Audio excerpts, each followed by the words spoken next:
बोलिए सदगुरुदेव की जय। सदगुरु कबीर साहेब की जय। संत समाज की जय। भक्त समाज की जय। समस्त ग्रामवासियों की जय। वंदनीय संत समाज,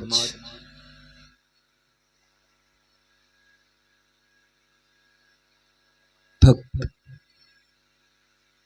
भक्तमती माताएं बहनें, प्यारे बच्चे, हम सब द्विदिवसीय कार्यक्रम में यहाँ शामिल हुए हैं। यह कार्यक्रम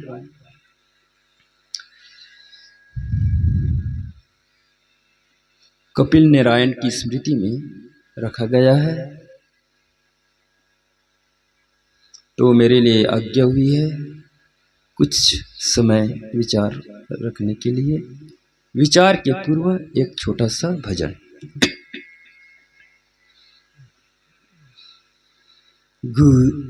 गुरु से कर मेल गंवारा, क्यों सोचत बारम बार। गुरु से कर मेल गंवारा, क्यों सोचत बारंबार। जब पार उतरना चाहिए, तब केवट से मिली रहिए। जब पार उतरना चाहिए, तब केवट से मिली रहिए। जब पार उतर जय भव पारा, तब छूटे यह संसारा। जब पार उतर जय भव पारा, तब छूटे यह संसारा। गुरु से कर मेल गंवारा, क्या सोचत बारंबार। जब दर्शन को दिल चाहिए, तब दर्पण मांजत रहिए। जब दर्शन को दिल चाहिए, तब दर्पण मांजत रहिए। जब दर्पण लागी काई, तब दरस कहाँ ते पाई। जब दर्पण लागी काई, तब दरस कहाँ ते पाई। गुरु से कर मेल गंवारा, क्या सोचत बारंबार। जब गढ़ पर बजी बधाई, तब देख तमाशा जाई। जब गढ़ पर बजी बधाई, तब देख तमाशा जाई। जब गढ़ बिच होत सकेला, तब हंसा चलते अकेला। जब गढ़ पर बजी बधाई, तब हंसा चलते अकेला। गुरु से कर मेल गंवारा, क्या सोचत बारंबार। कहाँ है कबीर मन करनी, वाके अंतर बीच कतरनी। कहाँ है कबीर मन करनी, वाके अंतर बीच कतरनी। कतरनी के गांठी न छूटे, ताते पकड़ी पकड़ी यम लूटे। कतरनी के गांठी न छूटे, ताते पकड़ी पकड़ी यम लूटी। गुरु से कर मेले गंवारा, क्या सोचत बारंबारा। गुरु से कर मेले गंवारा, क्या सोचत बारंबारा। गुरु से कर मेले गंवारा, क्या सोचत बारंबारा। सदगुरु कबीर साहब जी ने कहा है,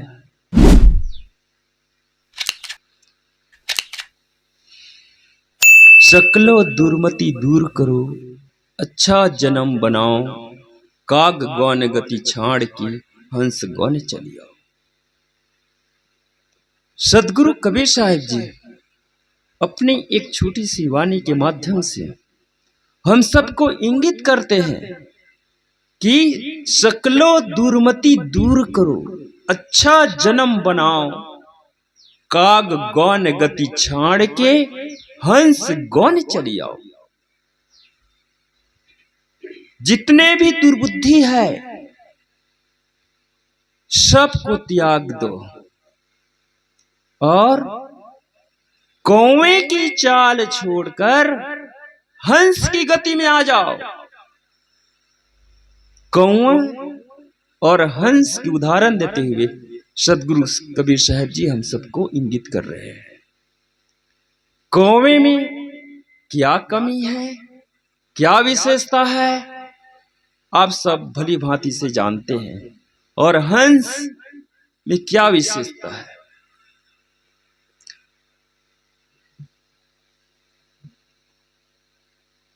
एक बार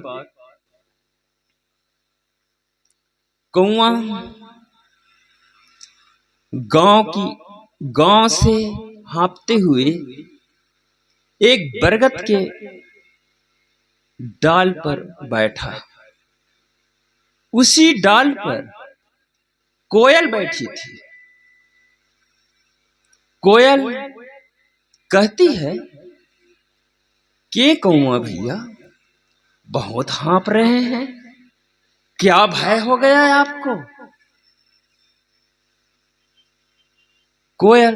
कौवा निराश होकर के जवाब देता है, क्या बताऊं बहन, मुझे जब भी गांव में जाता हूं मुझे पत्थर ही मारते हैं। कहीं किसी के घर बैठ जाता हूं तो लड़के बच्चे सियान तक के मुझे पत्थर ही मारते हैं। मेरे को ऐसा लगता है कि इस गांव को छोड़ देना चाहिए। कोयल कहती है, ऐसी बात नहीं है भैया, गांव छोड़ देने से काम नहीं बनेगा। अपनी स्वभाव को सुधारने से बनेगा। हम अपनी सुधार करेंगे तो सब जगह सम्मान पाएंगे। तो ऐसे ही एक कौवे की चाल के समान हम सबकी चाल है। किसी के स्वभाव को हम नहीं समझ पाते हैं और कौवे की तरह संशय ग्रसित हो जाते हैं। यही दुर्बुद्धि है। इसी दुर्बुद्धि को त्यागने के लिए कहते हैं,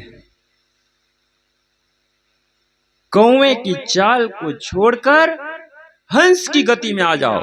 हंस क्या करता है, निर्चीत को अलग कर देता है। दूध और पानी को अलग करने का सिस्टमेटिक पद्धति को कौन जानता है, हंस जानता है। हंस ज्ञानी का संकेत है। जो ज्ञानी होता है और विवेक विचार करता है, हर पक्ष में विवेक विचार करता है। हम सब अपने आप में ज्ञान को लागू नहीं करते, बिल्कुल ज्ञान को लागू नहीं करते। अपनी जिंदगी को एक सुधारने के लिए भी ज्ञान का प्रयोग नहीं करते हैं। हम बहुत सत्संग सुनते हैं, फिर भी हमारे में परिवर्तन क्यों नहीं होता? क्योंकि हम ज्ञान का सही सदुपयोग नहीं कर पाते हैं। हमारे संस्कार में कैसा होना चाहिए, हमें कैसे बनना चाहिए, इस स्थिति को हम समझ नहीं पाते हैं। मनुष्य जन्म लिए हैं, लेकिन मनुष्य स्थिति को हम समझ नहीं पा रहे हैं। हम क्या कर रहे हैं उसमें भी होश नहीं है। आज वर्तमान, आज के दिन हम क्या क्या किए, इस स्थिति को हम समझने की कोशिश नहीं किए हैं। कहीं टाइम पास मिल गया, सत्संग में बैठ गए, कहां गए लड़के बच्चे, कहां गए? और कुछ गांव में केवल 10-20 लोग ही हैं, बाकी कहां गए? क्योंकि संस्कार ऐसी पद्धति है कि सत्संग में बैठने के लिए भी हमें दूर कर देते हैं। किसी किसी को झूठ बोलने की आदत है, तो कहते हैं भैया सत्संग में क्यों जाएं? किसी के खान पान खराब है, तो कहते हैं कि सत्संग में क्यों जाएं? एक हकीकत बात, एक गांव में रामायण के विद्वान थे, हारमोनियम बजा लेते थे, अच्छे से रामायण भी गा लेते थे, लेकिन उसकी आदत थी शराब और मांस खाने की। तो उसने क्या किए, हम लोग तो बालक थे, लड़के थे, थोड़ा से 10वीं 11वीं पढ़ रहे थे, तो कहते हैं, उसको कहते हैं कि जाओ उस मास्टर है ना, उसको बुला ले जाए, कम से कम उसी से सीखे जा रहा। तो रामायण की टीका तो बहुत अच्छे ढंग से कहते थे। तो क्या होता था, जब जाते थे बुलाने के लिए, तो कहते थे कि मैं रामायण में बैठ नहीं सकता। क्या? क्योंकि मेरी आदत है पीने खाने की, बस। और ऐसे दूर होते गए, ऐसे दूर होते गए, कुछ सत्संग से एकदम दूर हो गए। कहने के मतलब अपने आप को सुधार नहीं पाते, आदत से लाचार है। जब आदत से लाचार है तो सत्संग का क्या महत्व? एक गांव में ऐसी सत्संग हो रहा था हमारे सदगुरु अभिलाष साहिब जी का, तो उसमें थोड़ी सी बातचीत होने लगी घर में। तो कहते हैं का करी सत्संग करके, हमारे ससुरे तो तंबाकू खाते हैं, गांजा पीते हैं, खुदे सुधार नहीं, और रात रात भर हम लोगों को झगड़ा लड़ती है। हमारे ससुरे का कोई ठिकाना नहीं है, तो हम क्या करी सत्संग?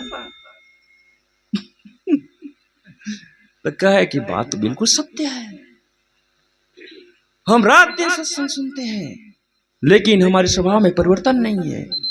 अभी घर में जाएंगे, बहू से झगड़ा करेंगे, फलानी ढेकानी, ते कैसे वो कैसे, भैगे हो गए काम। तो ये सत्संग का महत्व नहीं है। हम एक दूसरे को कैसे देखें, कैसे समझें, और उसको हम किस तरीका से अपने आप को ढालने की कोशिश करें। रोज बहू बेटियां भोजन बनाती है, नमक कम पड़ गया, मिर्ची कम लग गई, भात गीला हो ही जाता है काम। इसमें क्या है, रोज खाना है, रोज बनाना है, कभी फीका कभी मीठा, इसमें क्या झगड़ा लड़ाई? बनाओ, मस्त रहो, अच्छे से खाएं, कल अच्छा बन जाएगा, आज बिगड़ा है तो कल अच्छा बन जाएगा, इसमें क्या रहस्य है? लेकिन हम जली कटी सुनाने से क्या फायदा है, किसी की दिल दुखाने से क्या फायदा? क्योंकि हमारे परिवार में प्रेम नहीं है। प्रेम सबसे बड़ी चीज है। हमारा संस्कार कैसे बदलेगा, हमारा घर कैसे रहेगा, इसके बारे में समझने की कोशिश करना चाहिए।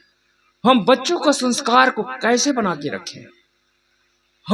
हम बच्चे को अच्छे तरीके से देखना चाहते हैं, हमारे बच्चे नेक इंसान बने, लेकिन जरा सोचिए माता पिता कि हम नेक हैं कि नहीं हैं। हम माता पिता होते हुए भी अपने बच्चे के योग्य नहीं हो पाते हैं। बच्चे बड़े संत साधु स्वभाव के होते हैं, लेकिन माता पिता इतने होते हैं राग द्वेष वाला, खान पान बिगड़ा हुआ, तो बच्चे के संस्कार कैसे जाएगा? नहीं हो सकता। हम बच्चों से सीखें, बच्चे भी हमें सिखाते हैं। एक बार क्या हुआ, उसके पिताजी रोज चाय पीते थे, और चाय बनाने वाले कौन? उसकी बेटियां, उसकी पत्नी, जो चाय नहीं पीते हैं। रोज 5 बजे उठ के उसके लिए चाय बनाओ, और चाय में बहुत खर्चा, चीनी, चाय पत्ती, दूध। तो उसने कहा कि आप ही चाय पीते हैं, हम लोग तो नहीं पीते हैं, खुद ही बनाइए चाय। ऐसा तो कहने लगे उसके पिताजी कि आज से मैं चाय नहीं पीऊंगा, बस। तो ऐसे ही कई बच्चे जो है बचपन से मांस अंडे खाते नहीं है, लेकिन उसके पिताजी खाते हैं, रोकते हैं, पिताजी ऐसा काम मत करिए, ये गलत है। मैंने अपनी आंखों से देखा हूं इसको कहते हुए। सच है, हम अपने पुत्र की सही बातों को भी नहीं समझ पाते हैं और अपने आदत को खराब करते चले जाते हैं। तो कहने का मतलब यह है कि अपने संस्कार को बना के रखना चाहिए। इस बात को समझें कि जैसा वर्तमान में हम हैं, उसी स्थिति में यदि कदाचित हमारा शरीर छूट जाएगा तो हम किस संस्कार में जाएंगे। कभी तो इस बात को भी तो सोच लेना चाहिए, क्या मुझे अच्छे संस्कार मिलेगा? ऐसा कभी अपने भविष्य को भी समझने की कोशिश करें। हम अगर आज अच्छे हैं तो कल के लिए भी अच्छे रहेंगे। अच्छे बनाने के लिए हम मेहनत करें। हम इस सत्संग में आकर के अपने आप को ऐसे ढाल दे कि संतत्व की भांति रहे, संतत्व को अपनाने की कोशिश करें। लेकिन हम इस बात को समझने की कोशिश नहीं करते हैं तो परिवर्तन कैसे होगा? परिवर्तन करने के लिए कल परसों की समय नहीं चाहिए, वो आज की आवश्यकता है। हम आज उस स्थिति को समझने की कोशिश करें, आज ही लग जाए बनाने के लिए अपने आप को, तो कल के लिए हम सुधर जाएंगे। आज सुधर गए तो कल सुधर जाए, सुधरना ही है। तो मैं कह रहा था, शकलो दुर्मति दूर करो, अच्छा जन्म बनाओ, काग गौन गति छाड़ के हंस गौन चली आओ। बस इतना कहकर मैं अपनी वाणी को विराम देता हूँ। बोलिए सदगुरुदेव की जय। साहिब बंदगी साहिब।